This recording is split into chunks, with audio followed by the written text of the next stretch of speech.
বানিয়াচং আমরা থানা কিন্তু পুড়িয়ে দিয়েছিলাম, এসআই সন্তোষকে কিন্তু আমরা জ্বালিয়ে দিয়েছিলাম। বানিয়াচং থানা আমরা দিয়েছিলাম, এসআই সন্তোষকে আমরা আগুনে দিয়েছিলাম। আমাদের এতগুলো ছেলে কি এমনি এমনি ভেসে এসেছে? এই কথাগুলো বলা বৈষম্য বিরোধী ছাত্র আন্দোলনের হবিগঞ্জ জেলা সদস্য সচিব মাহাদি হাসানকে এখন সবাই চেনেন, কিন্তু প্রশ্ন হলো ঠিক কতটা চেনেন? কে এই মাহাদি হাসান যে কিনা থানায় বসে কঠিন কণ্ঠে কোনো ভয় ছাড়া একের পর এক কথা বলে গিয়েছেন?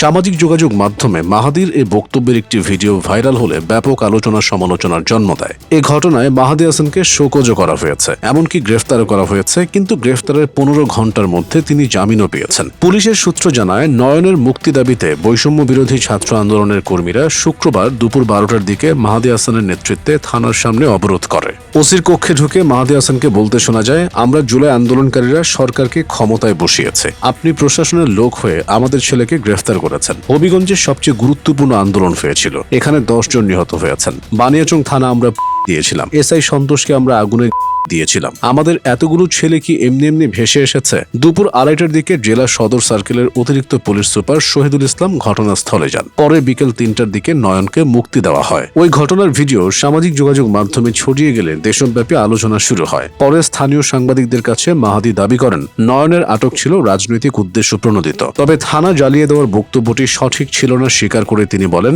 উত্তেজনার বশে মুখ ফসকে তিনি এমন মন্তব্য করে বসেছেন। তবে যাই বলুন না কেন, মাহাদি ছেলেটির কলিজা আছে। কেউ কেউ বলছেন, মাহাদির প্রতি হঠাৎ করে ঘৃণা করা মানুষরা জুলাইয়ের ভয়াবহতার কথা ভুলে গেছে। যে এসআই সন্তোষকে নিয়ে হঠাৎ করে অনেকের মধ্যে সমালোচনা দেখা দিয়েছে, তারা ভুলে গেছে এই এসআই সন্তোষ জুলাই আন্দোলনে সাধারণ মানুষের উপর চালিয়ে নির্মমভাবে তাদের করেছে। শুধু তাই না, মানুষের সব ক্ষোভ ছিল এসআই সন্তোষের ওপর, কারণ তিনি চাকরি করার সময় সাধারণ মানুষের সঙ্গে ক্ষমতার অপব্যবহার করেছিলেন। পাশাপাশি বিএনপি সহ বিরোধী দলের নেতাকর্মীদের উপর দমন-পীড়ন চালাতেন। এছাড়া এলাকার ব্যবসায়ীদের সঙ্গে তার গোপন ব্যবসা ছিল। সবকিছুকে ছাপিয়ে গেছে তার নির্দেশে জুলাই আন্দোলনে এতগুলো মানুষকে করে করা। সেদিন করে সাধারণত মানুষকে করার খবর ছড়িয়ে পড়লে আশপাশের কয়েকটি গ্রামের মানুষ গ্রামের মসজিদের মাইকে ঘোষণা দিয়ে থানার সামনে জড়ো হন। এক পর্যায়ে কয়েক হাজার মানুষ থানা ঘেরাও করেন। শুরু হয় ইট পাটকেল নিক্ষেপ। এক পর্যায়ে থানা ভবনে দিয়ে দেন ক্ষুব্ধ জনতা। এ সময় থানার ভেতরে ভারপ্রাপ্ত কর্মকর্তা সহ পুলিশের 15 থেকে 16 জন সদস্য আটকা পড়েন। পাশাপাশি আওয়ামী লীগ, ছাত্রলীগের 10 থেকে 15 জন নেতাকর্মী আটকা পড়েন। তারা থানা ঘেরাওয়ের আগে বিক্ষোভকারীদের সঙ্গে সংঘর্ষে লিপ্ত ছিলেন।